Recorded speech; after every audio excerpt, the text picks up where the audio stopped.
Gusto ko lang i-share sa inyo guys ang diagram na ito.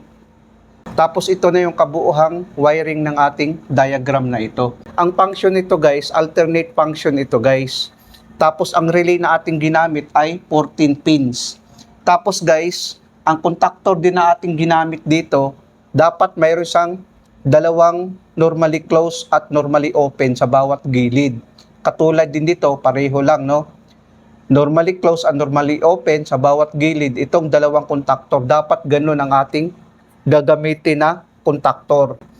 Tapos mayroon tayong lamps na nilagay dalawa. Ito siya at saka ito.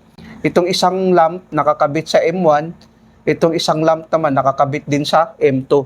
Ngayon pag-aralan natin ang diagram kasi marami kasi nagtatanong kung ano daw ang function ng diagram na ito. Paglagyan natin to ng power supply, ang line 1 at saka line 2, pag i-on natin to, tapos i-on din natin to sa ating power circuit. Ngayon, ang kuryente ngayon dadaloy dito, no? Dito muna dadaloy. Magkakaroon ngayon ng power itong K-card switch natin. Dito kasi sa ilalim guys, mayroon niyang contact.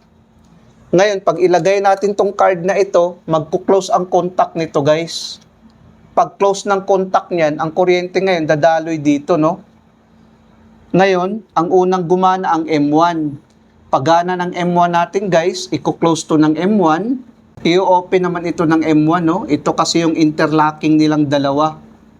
Kasi gumana ang M1 na contactor, mag-open ito dahil ito yung normally close. Pag open yan guys, magko-close naman ito guys, no? Dahil ito yung M1 din na normally open. Pag close niyan guys, gagana naman ang relay natin. Pagana ng relay natin guys, i-close to ng relay. Tapos ngayon, ito naman, i-open naman ito ng relay, no? I-open to ng relay, i-close naman ito ng relay. Still pa rin gumagana ang M1 natin, kung makikita natin, no? Ang kuryente kasi dadaloy dito. Ayan, dito siya, gagana. Gumana ang M1, tapos ang kuryente naman hanggang dito lang, no? Hanggang dito lang. Dahil putol. Dahil putol dito, hindi gagana ang M2 natin. Tapos ito namang kuryente naman, tutuloy naman dito, no? Gumana din ang relay natin na 14 pins. Gumana din ang relay natin na 14 pins.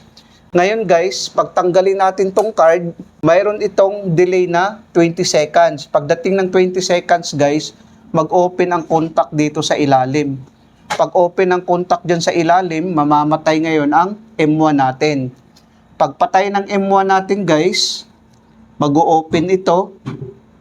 Tapos ngayon, mag-o-open din ito guys, no? Mag-o-open din ito kasi namatay yung M1 natin.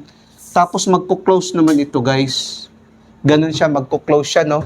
Ganun na ang setup niya ngayon. Dahil dito kasi guys, still pa rin gumagana ang relay natin. Kung makikita natin, no? Ngayon, pag ilagay naman natin tong card ulit, magko-close naman dito ulit guys, no? Pag close dyan guys, ang kuryente ngayon dadaloy dito. Hanggang dito lang ang kuryente, no?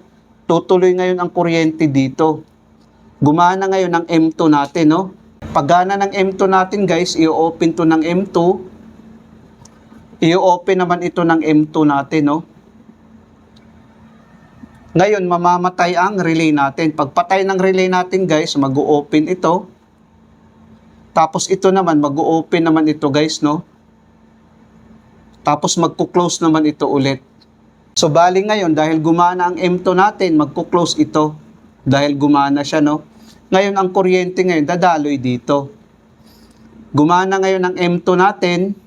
Tapos dito naman, ang kuryente hanggang dito lang, no? Hindi gagana ang M1 natin. Kung makikita natin guys, no? Tapos namatay ngayon ang relay natin. Ngayon guys, pag tanggalin natin tong card, after 20 seconds na delay, mag-o-open ulit ito guys. Pag open ito guys, mamamatay ngayon ang M2 natin. Pagpatay ng M2 natin guys, mag-o-open ito. Tapos ngayon, magko-close naman ito guys, no?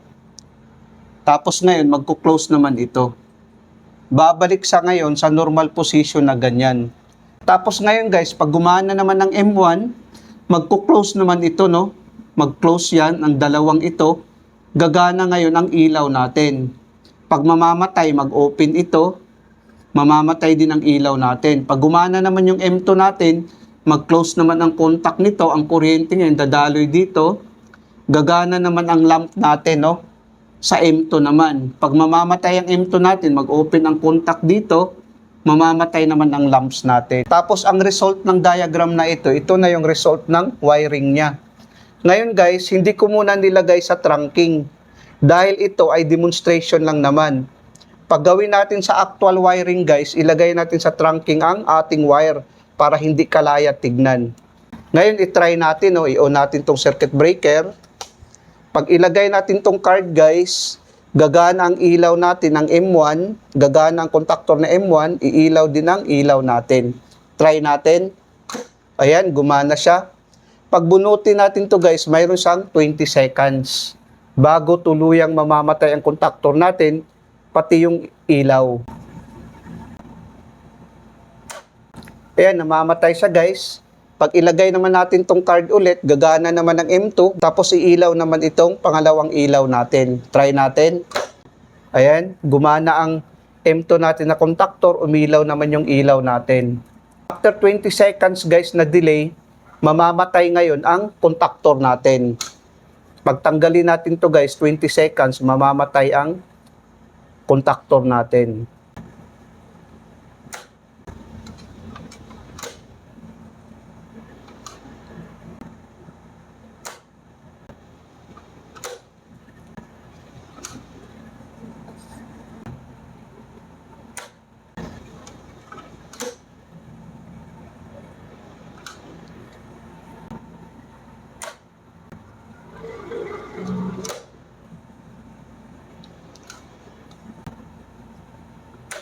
Sana guys, nakapagbigay ito ng konting kaalaman sa mga baguhan. Maraming salamat sa inyo guys. Hanggang sa muli.